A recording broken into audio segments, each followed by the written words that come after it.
right, welcome back to the Get the Picture podcast. Today, I am so excited to welcome John Ogle, Membership Experience and Education Director at NACCU. John, welcome to the podcast. Thanks so much, Luke, for having me. Yeah, we're really excited to have you here. For those who don't know, what is NACCU? Well, NACCU is short for the National Association of Campus Card Users, which we're actually international at this point. We've got a significant number of institutions in Canada, and we've got a couple of institutions over in Australia. But we are known as the NACCU for short. So, okay, I've heard it said a few different ways. So if you could clear it up for the audience, is it NACCU or NACCU? Some people do the NACCU. Maybe there's not a wrong or a right way to say it. How do you say NACCU? I say NACCU. Okay. You heard it here first. Tomato kind of thing. We're not going to get too carried away with it, but it's NACCU.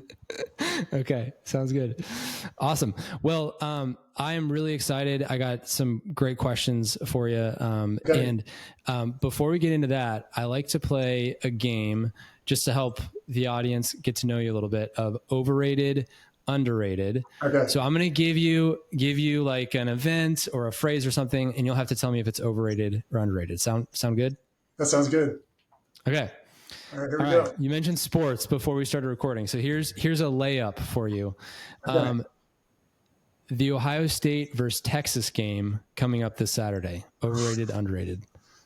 Ooh, that's going to be underrated, only because coming out the gate, that has national championship implications. But that's an underrated game particularly for the first week of the season. It's a huge game, especially the rematch of the playoff game last year. Yeah. I got my little Buckeye bobblehead over here. I grew up in Columbus, Ohio, so you can tell who I'm pulling for this weekend. But it's fun for me because I grew up watching the games with my dad. Okay, cool. And that was just something we did every Saturday. Like we sit down and watch the Ohio State game together. And now my oldest, he's 4 and he's starting to like it. So it's really fun for me to kind of do that with him. So that's a special thing about sports. I would say equally as big a deal this weekend is going to be the LSU Clemson game. Ooh, what are they rated or ranked? Both are top 10 right now. Okay. It's a battle of Death Valley. Brian Kelly talked a little bit of smack about they're the real Death Valley. And I'm like, ooh, that's, and I'm here in South Carolina. I'm a University of South Carolina grad. But in this case, I'm definitely pulling for Clemson. So. Okay. Yeah. That'll be a big one. That'll be a big one for sure. Okay. Next one, shifting gears, away from sports, the beach. Underrated. Okay. Do you go to the beach often in South Carolina? Yeah, it's a good mix. I mean, actually, I'm equal distance from the coast and the mountains, and I've gained more of an appreciation of the mountains over the years. But I grew up, originally being from Philadelphia, we used to go to the Jersey Shore a good bit. So, grew up at the beach. That's cool. Yeah, we just took a beach trip to Holden Beach, North Carolina. Oh, yeah. I'm not sure if you're familiar. Yeah, absolutely. Great beach. It was cool. Really nice and chill. Good family environment. Okay, this next one, I don't even know how I would answer this one. So good luck. Okay. Artificial intelligence. Interesting that you asked that because just finished a certification for Association Artificial Intelligence Professional. And prior to this, I would have said, I would probably lean more overrated, but now after going through it, I believe it's underrated. I think, understandably, a lot of people have been very worried about the Terminator kind of scenarios, which there's certainly, in the wrong hands, certainly there's some danger with that. But I think the opportunity for streamlining things and allowing people to do in their jobs more value-added activities and tasks, I think could be a real big win. So it's going to be interesting. I think the big challenge has been because I get newsletters about AI, email newsletters about AI, and hearing what's coming, it's almost like people don't want to miss the next internet revolution, and they're just Yeah. so concerned that they're going to miss out. And it's almost like it's all happening, it's all being cooked simultaneously as the hype is going on. So I think from a big data standpoint, which most of us aren't necessarily dealing with that on a day-to-day basis. There's certain implications, but when it gets trickled down to the average worker and how it impacts their job, that's the thing I'm really excited to see how that's going to change in the next, even 12 months. I think there's going to be some Yeah. new solutions that play in this space for sure. It's all moving so fast. And, Yeah. I follow a good amount of people on LinkedIn, and everybody's like, AI is going to take your job. And here's the AI agent that I use to, parent my kids. It's like, what? Like there's like all these different AI agents that are popping up everywhere. And it's like, okay, well, what's actually going to add value? Right? What are the things? There's all these ethical questions around AI. There might be things in our lives that maybe we shouldn't automate away, like relationships. I think that's generally a bad idea. But I'm curious because you just went through this course, and so you said certification, right? AI, Yes. certification course through a group called Sidecar. They specialize for association. So what did you learn? What was like the big takeaway from there that made you kind of flip from, okay, AI is overrated to maybe it's a little bit underrated? Yeah, and I don't even know that overrated was really the perspective before, as much as it's just like you hear a lot of buzz, and Yeah. when you don't understand it, or you don't fully grasp the implications of it, other than just people talking about the boogeyman and hey, this is going to take my job kind of scenario. What does this look like? So it really broke it down in terms of how AI is built, and talking about what's behind it, and then being able to say, particularly from an association standpoint, how this can impact and really improve associations, particularly from the perspective of like personalization of a member's journey. How there's already tools out there, and there's more coming that talk about that, and so really being able to capture that. And I think right now people want to they want to get the information that they need, and that's going to look different for somebody at Ohio State versus somebody at at Clemson University, or at Baylor University, or somebody at the University of Montana. And so I think that looking at those situations and understanding, where a person's at right now, I'm a brand new professional. My member journey is going to look entirely different than somebody who's been around for 20 years. And so really being able to streamline that. And, it's not just associations that have small staffs like ours, but even large associations, it's really trying to meet your members where they're at and provide those solutions, I think is really the thing I'm most excited about. So you're thinking about AI from the standpoint of how can we leverage this technology to create a more compelling and delightful like member experience, right? And for those who don't know, right, the members NACCU has corporate members, and then do you call them? It's institutional members or our school members in essence. So school?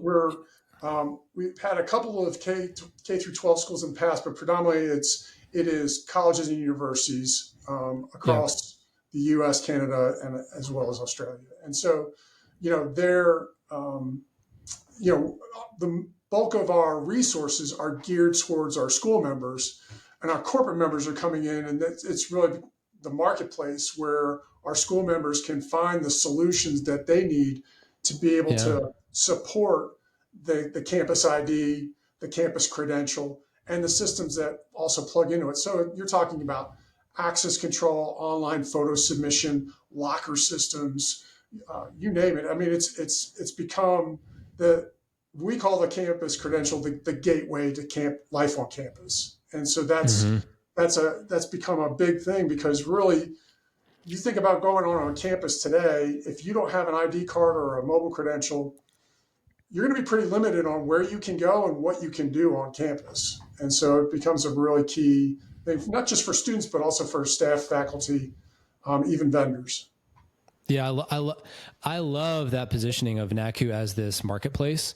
And I feel like it's not just a marketplace. It's also an educational resource where, where we're like, I think about the new card office director who they just, maybe they're a recent graduate and they get this job in the card office and they don't have a lot of experience. It's like, where do you go to learn how to do this job? It's like, well, there's just awesome association called NACCU where you can not only have this cool marketplace where there's all these different technologies and products that are, I don't know, maybe not like backed by NACCU, but like they're at least being used by some of their schools, which is really cool.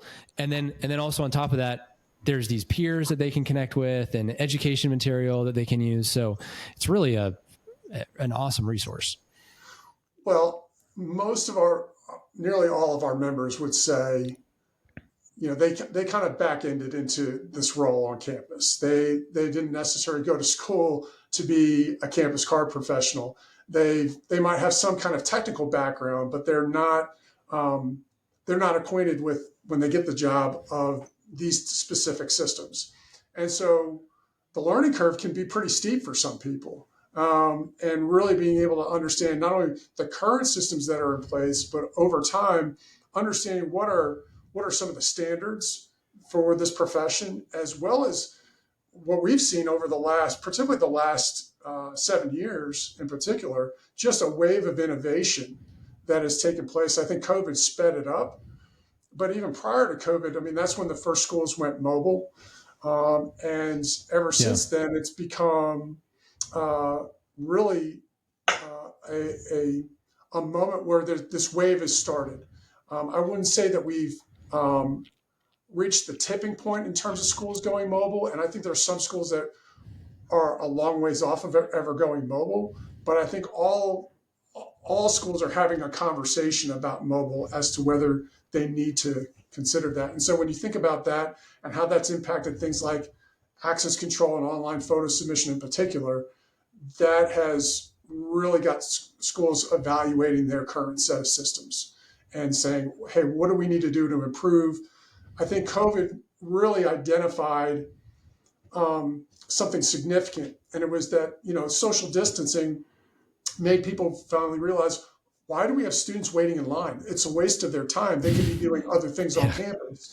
And so why don't we just get rid of them and so things like mobile ordering have taken off. You see delivery robots on campus now, and it's really, again, meeting the students where they're at. If they can spend more time in a lab, or if they can get a late night snack, without having to order off campus, those kinds of things, I think, really allow for the student to have a more seamless experience.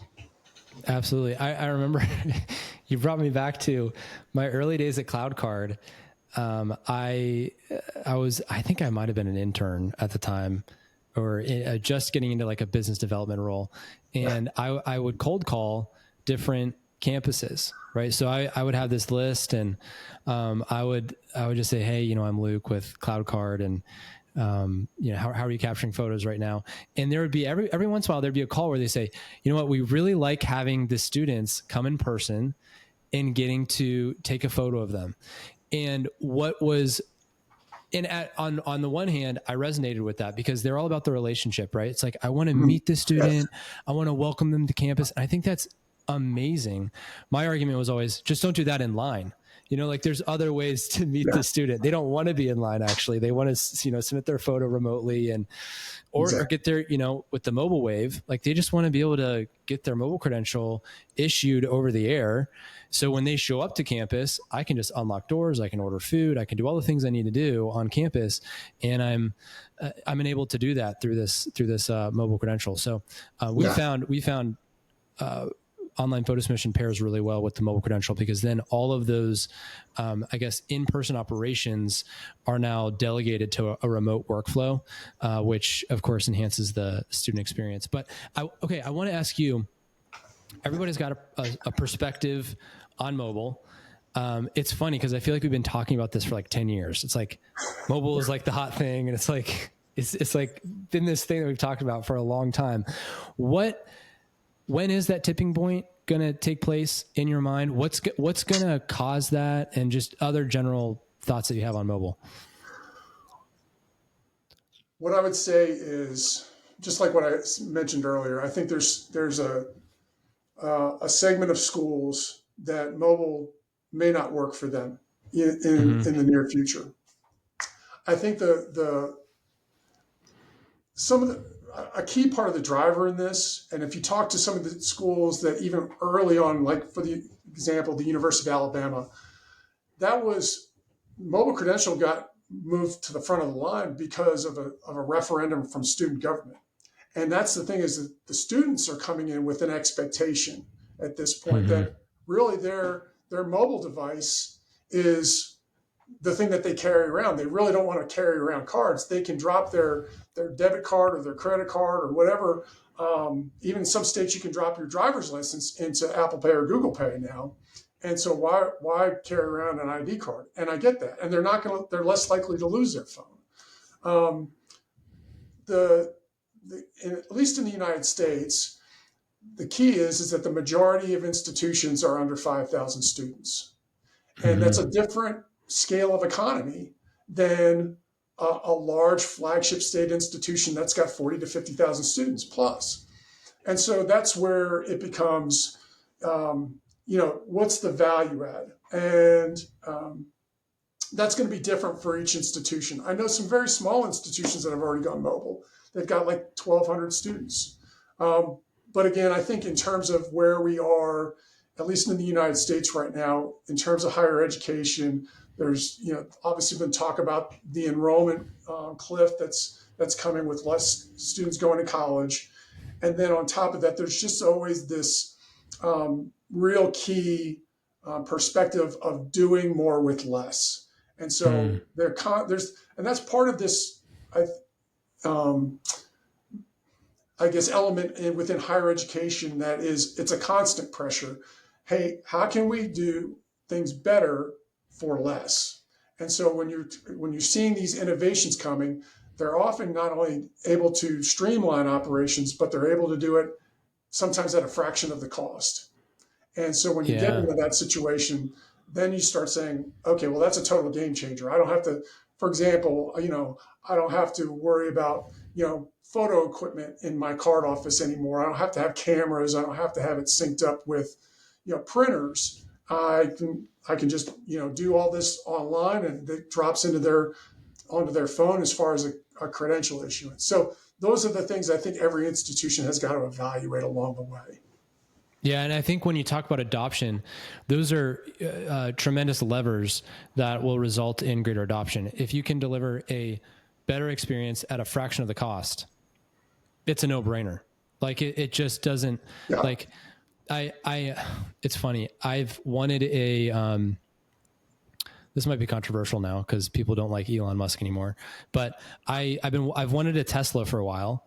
And I read Elon's book back in his biography back in it was like high school. I think it was 2015. And I'm like, this is so cool what he's building. I thought he was brilliant. So I've always wanted one. And of course the tax credit is ending in September. And so I was like, you know what, now's kind of the time to get one. And as I ran the numbers on like the total cost of ownership for the car, I'm like, this is actually really similar to like a Civic. Like if this thing lasts 200,000 miles. So, but I'm getting this like delightful, this like amazing driving experience, like with full self-driving and, just different things that this thing offers. And it's actually, I'm like, and it's at the price of a Civic, and I'm like, this just makes sense. So I think you bring up a good point, and that is the critique that I've heard from campuses about mobile is so expensive. Like I have to upgrade a bunch of hardware. Mm-hmm. And that's expensive. And then two, it just costs, like the solution costs, a decent amount of money. And I think costs are going to go down for sure. But those are just some of the critiques that I've heard. Well, and I think you hit on the key piece here. I call it the big nut to crack when it comes to mobile credentials. It's access control, because most,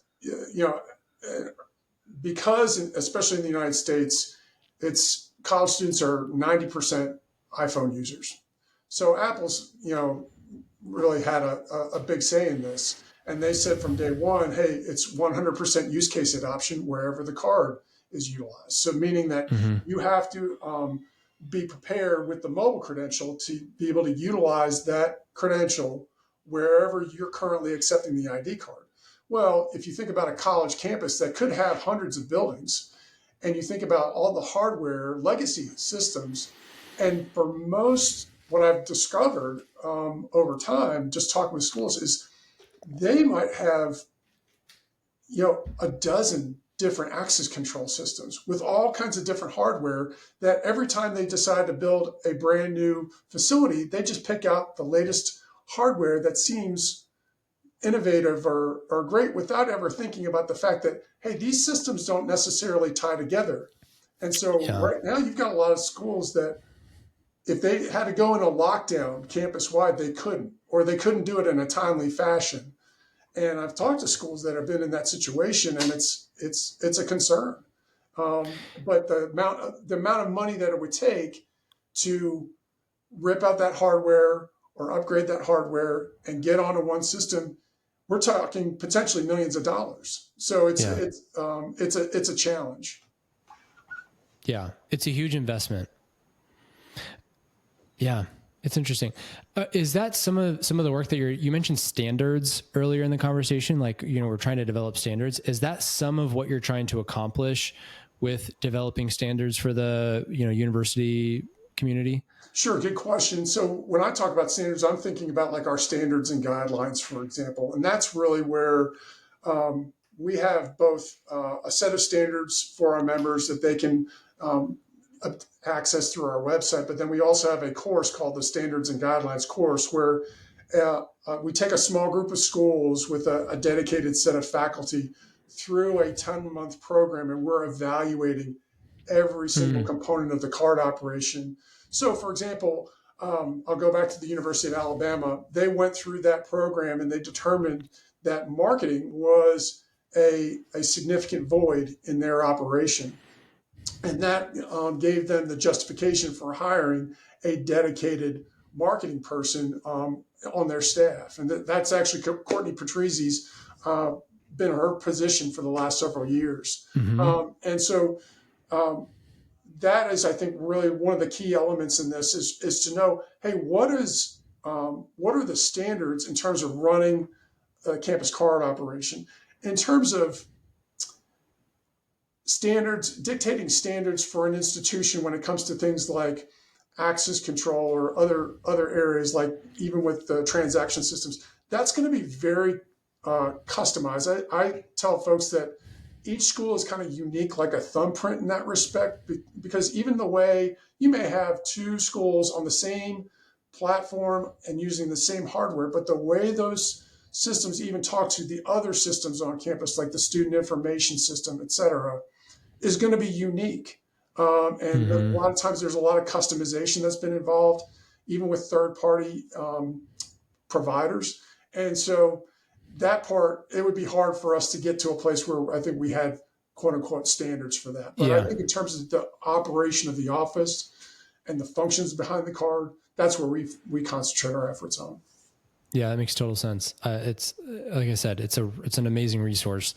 I think it was Kent Pollock from Transact who used to always say every institution's a snowflake, something like that. Like they're all so unique, and they all have this, particular way of doing things and different technologies. And that really is the case, as we've sold remote photo and develop these partnerships with these schools, you never know what you're going to run into. It's like, okay, where do the photos need to go? They could go in all these different places, and there's all these different, different photo requirements. It's amazing. And we're just with this one tiny little piece that touches a few others.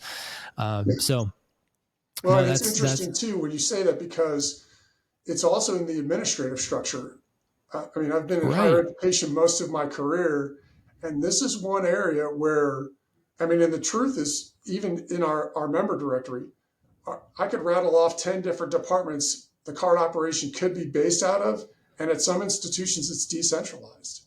So it Yeah. really becomes very challenging for folks like yourself or even folks like us to identify who's in charge of the card at a Yeah. particular school. I mean, and the websites don't really tell you. And so it's very much, but that adds to the uniqueness of the operation itself. Mm-hmm. Yeah, that's so cool.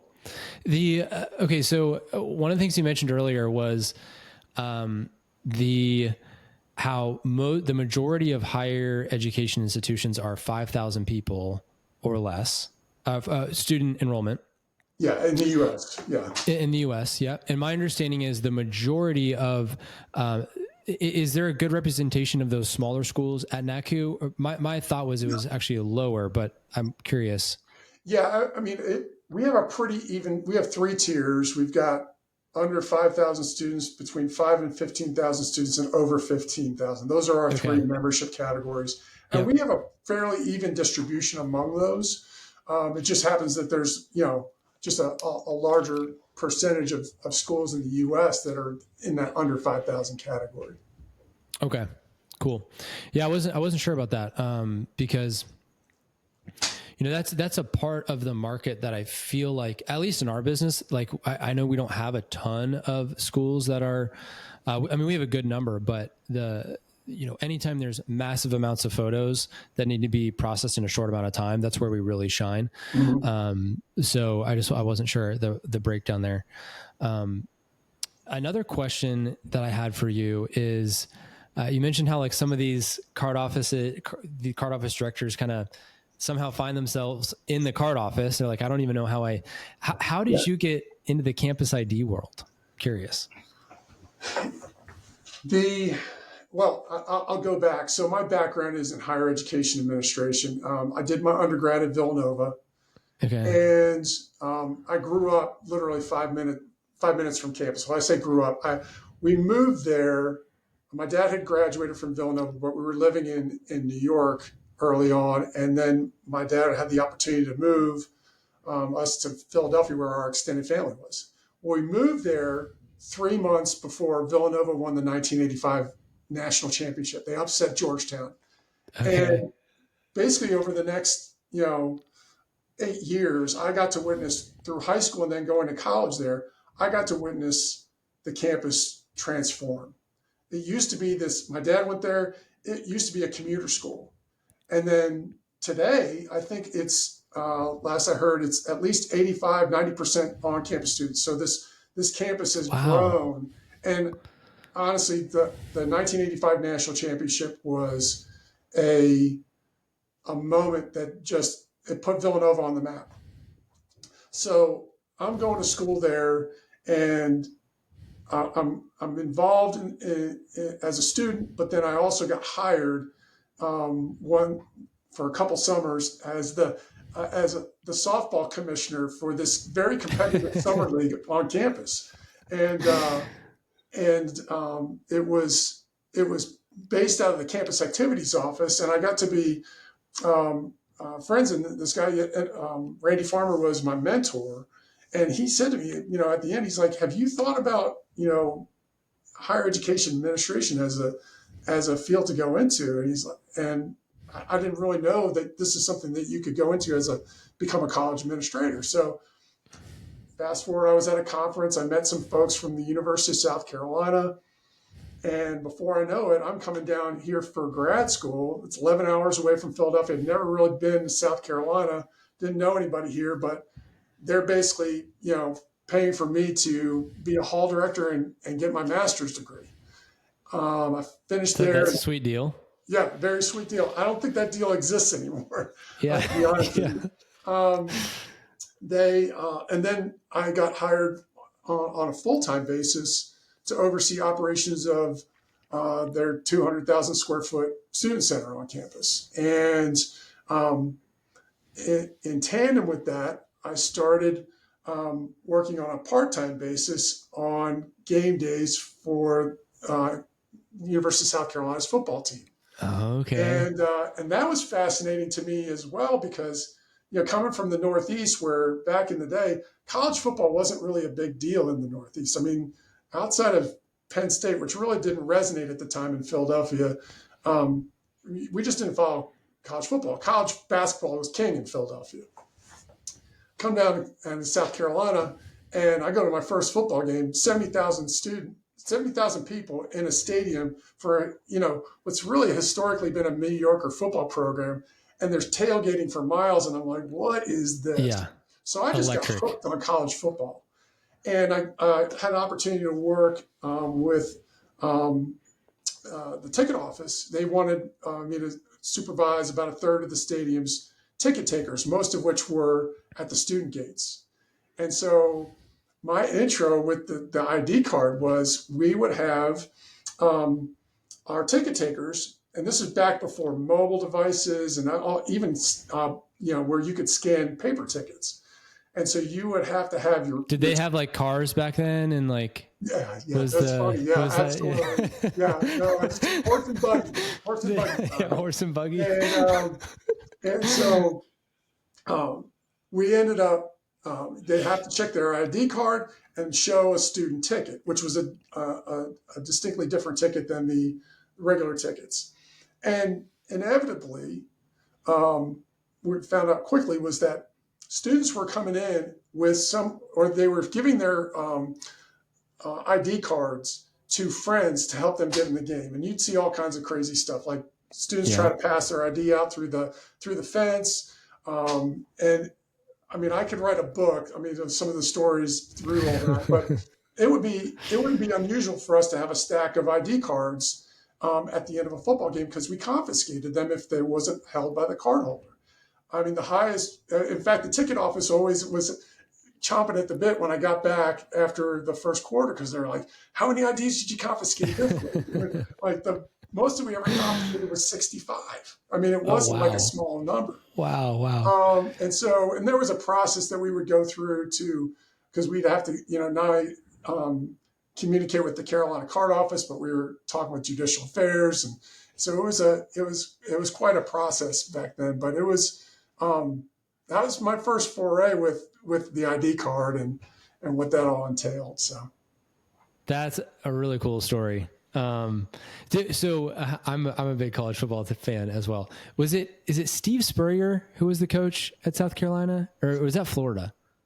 No, he was both. So let's see. I mean, during my time, I've seen Sparky Woods, Brad Scott, Lou Holtz, then Steve Spurrier. Oh, I forgot about Lou Holtz. Yeah. Yeah. Then and Lou really was great. I mean, he kind of put us on the map initially, and then Spurrier took it to another level. And then we had Will Muschamp, and now we have Shane Beamer, and it was amazing. Like the run that they had with Spurrier, 3 years, best 3 seasons in program history. We had it was funny because right before those 3 years, we went 10-3, and we made it to the SEC championship game for the first time. We didn't win that game, and then the next 3 years we went 11-2 each of those years. We had never really gone. I don't think we had prior to that. We had a more than a 9-win season in program history, 100 years, and then and we beat Clemson 5 straight years. It was awesome. It was just awesome. And so, that was, it was really fun, but it obviously, particularly among students and their non-USC friends, it became a hot ticket item. So, but yeah, did that for 22 years. So. That's cool, man. I love college football as well. Growing up in Columbus, that's just part of who you are. It's funny. My wife's Canadian, and so my father-in-law, hears me talk about the Buckeyes and like, oh yeah, we're going to be really good this year. We beat Michigan. He's like, what are you saying like this? You're saying we. I'm like, yeah, we. He's like, no. You're not doing anything. Like you're a fan, but like there's no we here. It's just hilarious, like the differences in how they view sports and how we view sports. Well, it's interesting. I've talked to a couple of our Canadian members one time at one of their Canadian events, Yeah. and they're like, why is I'm trying to remember how he said it. It was why are Americans so wrapped up in their identity with their college? And I think that's part of this. I think it's the whole experience. I think it's far beyond an academic pursuit. There's a sense of belonging. There's a sense of Sure. maturing and becoming independent, and then I think just being able to have that bonding experience of things like winning even just a simple upset of in a single game is. I mean, I remember Lou Holtz, his first year, we didn't win a game. I'm sorry. I think it was the previous year we hadn't won a game, and Lou Holtz comes in and we upset. We beat I think it was New Mexico State. The students tore down the goalpost for that after having lost every game the year before. Then the next week we're playing Georgia, and we're playing them in Columbia, and Quincy Carter is a Heisman candidate, and we end up winning that game. We intercepted Quincy Carter 5 times, basically torpedoed his Heisman campaign right out the gate, and we tore down the goalpost a second week in a row. I'll never forget that for the rest of my life. I mean, it's just amazing. So great experiences when it comes to that. But that's, I think, a unique element to higher education in the US. Yeah, certainly. You stand in NACCU stands in this really unique position. You're in between these universities and these manufacturers and these people who are building products. What do you think which means you get to hear all these conversations on the university side that us as manufacturers and builders, like, we want to hear. We're like, what, so like, what do you think these customers want to say? Maybe it's, that needs to be said out loud to these vendors or manufacturers. Is there anything that comes to mind when it's just like, this is something that they might say to companies like us? Yeah, I think there's a few things that are key in this. I think two of the main pieces right now is and I talk to companies that are trying to get into the higher education space. They've had success in other verticals, and they look at higher education as an opportunity, and I understand why. To be honest with you, it's a great market, because if you can figure out the higher education market, and particularly the college student age market,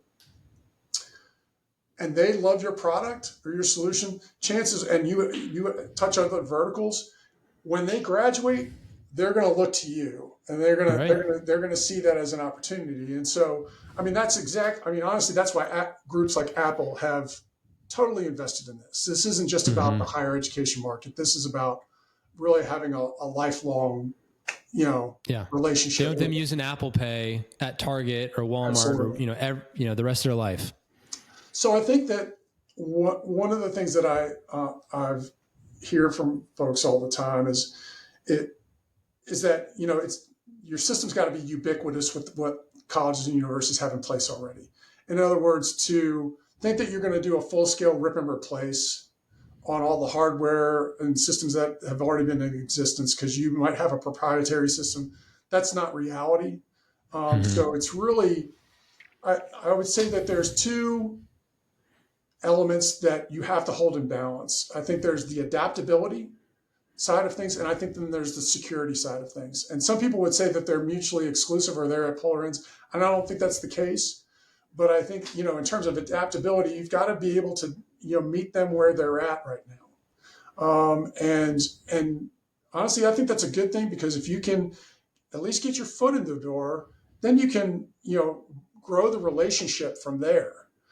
That's, Mm-hmm. I think, a great approach. But then on the other side, if you're so flexible that you have these gaps in your solution that could be vulnerable, not only with, it's not just about physical security, it's also about the cybersecurity piece.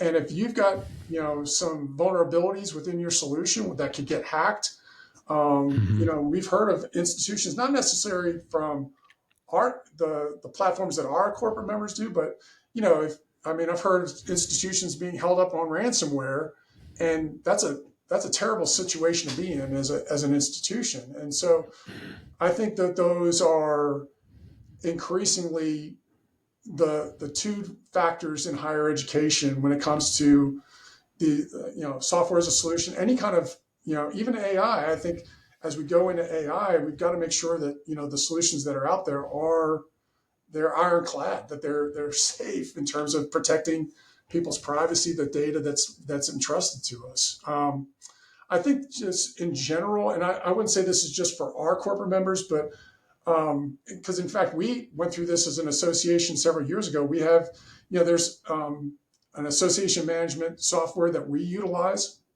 We changed providers because, and a big reason was responsiveness to customers, and that's not the same as customer service. In other words, the solution that we were using, they wouldn't even acknowledge a ticket for like 3 months, let alone provide Yeah. us with the solution. We switched to another provider. We don't just get acknowledged within a very short period of time. We usually get an answer within about 20 minutes. Yeah. That's That's a awesome. that's a big deal. And so I think that's a part here. I think just the ability to customize and personalize, again, not only based on the institution's context, but also based on student needs, I think is a big factor. So open API becomes pretty critical, I think, for a lot of institutions these days, and how quickly you can integrate with the other providers that campus is using is going to be key. Yeah. I think there's a lot of good advice there, and a lot of things that we could unpack. I think the overwhelming driver that I hear from these card offices is it's all about the student experience. Like, they care so much about the student having a great experience. And for these card offices, they don't just want a great experience when they step on campus. They want it for the entirety of their time on campus. Mm-hmm. And that's one of the things that I absolutely love about universities. And I think we can learn a lot from them about how they do customer service and experience, not just service, but experience, customer experience. And Right. You talk about that provider. One of the things that we like to call, we say we want our support to be hug worthy. Mm. And this term actually came out of a NACCU conference. Huh. So there's one of our first hires. Her name's April. She's Yeah. unbelievable. And she did support for us for a long time. She's no longer doing that now, but she did support for us for a really long time. And we go to the NACCU conference, and they would say, "Oh, where's April?" And we're like, she's not here." And like, I wish I could give her a hug. She did such a good job on support. That's awesome. And that's where the idea of like hug worthiness came from. It's like, okay, if the client was standing in front of you, right, and you gave the response that you gave, would they give you a hug afterwards because it was so good? And it's a tall bar, but we want to set that out in front as like our main goal. And so it's been cool to see. Moose is our director of customer success now, and he's just doing a great job cultivating that experience and keeping that as the main goal with our clients. So, but I think, I remember watching Kim. I always get her last name. It's like Pfeffer. Kim Pfeffer from Emory. Pfeffer, yeah, Yes. from Emory. She's amazing, and she gave an entire NACCU talk about all that she learned from going through Disney's customer experience course, I think is Yes, what she did.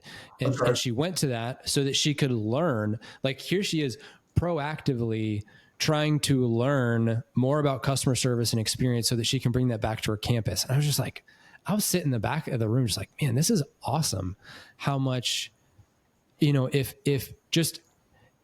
companies did a better job and took some notes from card offices, I think we'd have, we'd add a lot more value to our customers. So there's a lot to learn. You touch on that, and I think that's a big element here.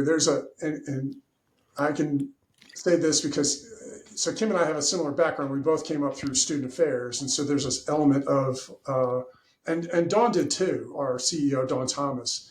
And so there's a part here where if you look at the card in the lens that you're talking about, it can really have a significant impact on the campus culture. If you look at it like, hey, I'm just making ID cards. I'm just making this plastic card. I think a lot of it just boils down to what's your perspective. And, I was actually with some friends last night. We were talking about a story that a friend of ours had shared. There were 3 guys, and they were all bricklayers. And the one guy's there, and he's sitting there laying brick, and he says, I'm just laying brick. I'm just laying down the next brick. He goes to the next guy, what are you doing? And he says, I'm building this wall. I'm just building this wall, and I'm laying brick for this wall. He goes to the third guy. He says, what are you doing? He says, I'm building a chapel. I'm building. In other words, he had a clear sense of what the purpose was and what the perspective was on this. And so, to me, that's a key part of this. Is like, what's the big picture in all this? And it is the students. It's ultimately the students. Some people lose sight of that. Even some faculty lose sight of that. But it's truly it's about the student experience, and we wouldn't be there without them. Yeah, I love that story. That's a great way to. It's a great reminder that perspective is so important. That's really, really good. Like I said, I just feel like you sit in this really interesting gap between vendors and universities. What are some of the biggest trends that you're seeing in campus ID right now? Well, we've touched on several of them already. I think the mobile credential piece continues to be the case. I think, again, wherever we get to that tipping point, a lot of this has become, and I'll use the SEC and the Big Ten as like 2 examples. Those schools, for example, when we're at the University of South Carolina, any kind of improvement we want to make, what's the first question I get asked? What's Clemson doing? What's the University of Georgia doing? What's the University of Florida doing? At Ohio State, it's what's Michigan doing? What's Michigan State doing? What's Penn State doing? So those schools, they're just trying to keep up with everybody else because it's going to be, I'm not saying mobile credential is going to be the decision, the thing that makes a student decide from one campus to the other, but it gives off that whole student experience and say, wow, okay, this is impressive. Yep. I think, that's where for the other schools that as you go down, in terms of institutional size is, our schools, like in Ohio is for schools like Cleveland State, Ohio University, Youngstown State, are they looking at, they're not just competing among schools the same size, they're competing against Ohio State and others. So that's where the trickle down in this, I think, comes into play as far as, is it going to come to a place where it becomes so glaringly apparent that you're lacking what everybody else has. That I don't know where that tipping point is, and I'm not justifying whether to move or not to move towards it, but they've got to look at that big picture in terms of their enrollment and because for a lot of schools, particularly the small schools, they're very enrollment driven, and that's a key place in this. I think again, access control. The upgrading and streamlining of access control is, I think, significant. And so, the part here where whether it's preparing for being NFC ready whenever that time comes,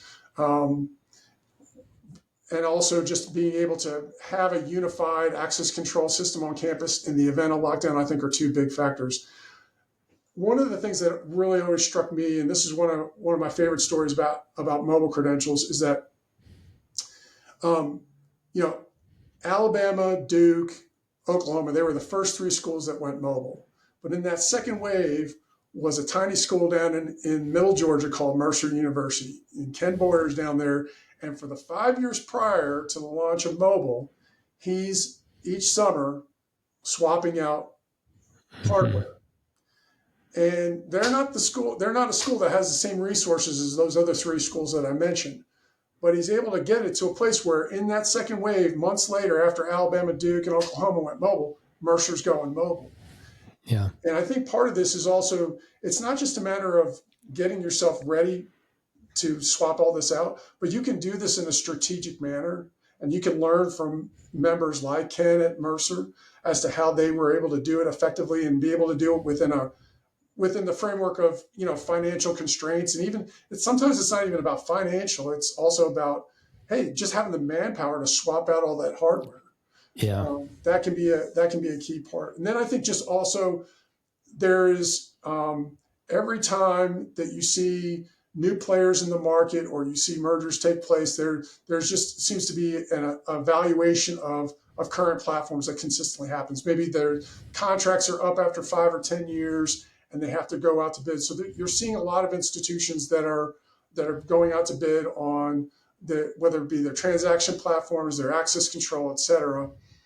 And on top of that, you're seeing innovations in the space. So you were talking about, with mobile, Apple decided this past year that they were gonna open up the credential. They were gonna open it up, and so that was in part response to what was going on over in Europe. I mean, Josh Bodnar mentioned about that, and so they opened that up. Do I think that's going to change the industry at some point? I think it could. And does that mean there's going to be new players to the space? Yeah, I think so. I mean, I talked to probably as many companies that are coming from outside the United States that want to get into our market as I do companies that are in the United States that are startups. And so there's certainly people that are coming in with new solutions all the time. And even if it's not a university-wide solution, it certainly has practical implications for certain things. Like, for example, I'll use a simple example. Biometrics isn't campus-wide, but I'll tell you what, every athletic department right now is using biometrics. A lot of labs on campus are using biometrics. And I think that you're seeing, that, taking shape in other ways and shapes. And so it's interesting. It's fun. I mean, I think the concern sometimes is like, hey, are we going to build something and then it's going to be out of date, within 5 to 10 years? And that's a concern that I think schools have to look at as well. You don't want to adopt a solution and then realize it's end of life in about 3 years. So those are the things I think that we have to, as we educate our members, we have to say, hey, these are some of the questions that you need to ask along the way. Yeah, absolutely. Well, and I mean, I keep saying it, but there's no better resource than NACCU for that. And I think one of the things I love about the community is just it doesn't seem like anybody's trying to compete with one another. They just want to share. They just want to add value. And so I've always appreciated that about the conference. I just see these members just sharing freely, like, hey, this is what we've done. This is what we've improved. This is, these are lessons I've learned along the way, running a campus card office. So it's a really special community, NACCU, and I'd recommend it to anybody. So we've got a great group of members, and they're very, like you said, they're very willing to share what's worked for them. And the key is that not everything is going to work for every institution, but I think there's enough folks that have. I mean, that's why our, listservs aren't typical these days. You see a lot of other platforms that are out there. Our NACCU listserv is very vibrant because there's folks that are just out there trying to help each other out. And, they can ask a question and, hey, I'm dealing with this crisis right now, or, hey, this printer's giving me problems right now, or whatever it might be. And somebody's going to respond within the next hour to say, hey, I've dealt with that. This is the solution that you need to go with. I mean, where else are you going to find that? That's great. So, Yeah, it's amazing. Okay. I have well, I guess I have two more questions. Okay. This is one I always like to ask my guests. But if you could go back to 18-year-old John Ogle back in the day, growing up you said Philadelphia? Were you in Philadelphia at that point? Philadelphia at that time. Growing up in Philadelphia, what advice would you give him?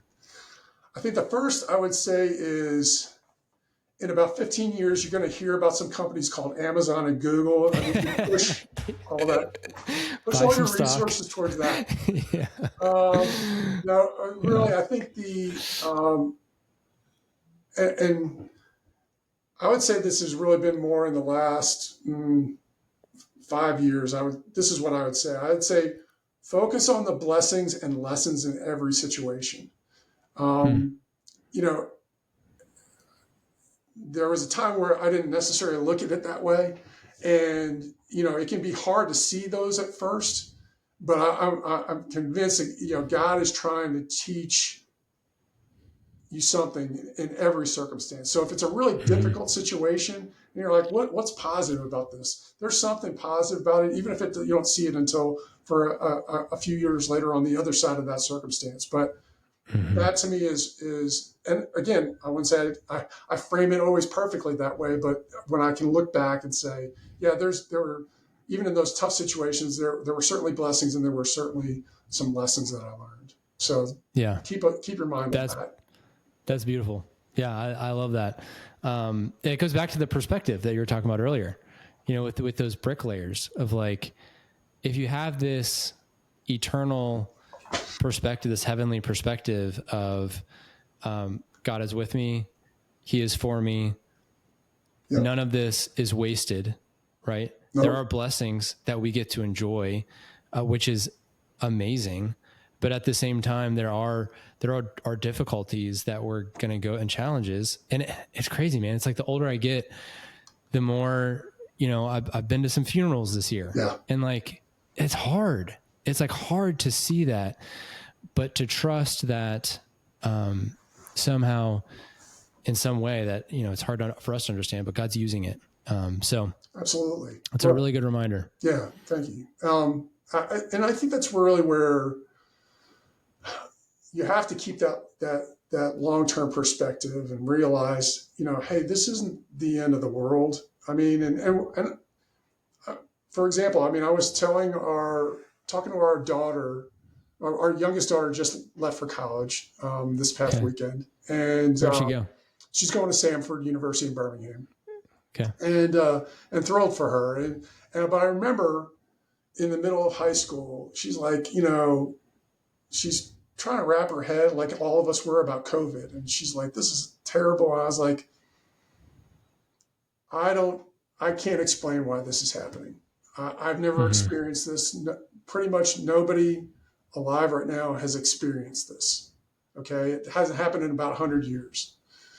But what I can tell you is through all this, there's going to be, particularly in your generation, there's going to be a strength that comes from this that you wouldn't have had otherwise. And that's the thing I think, even the things that I don't like, the challenges or the problems that we face, you know, handled in a way, even if it's not handled, I'm not saying it's going to be handled perfectly, but even if you handle it in a way that you can at least, from a perspective of, I'm going to grow through this. I'm going to use this as an opportunity to grow, and maybe in ways that you didn't expect.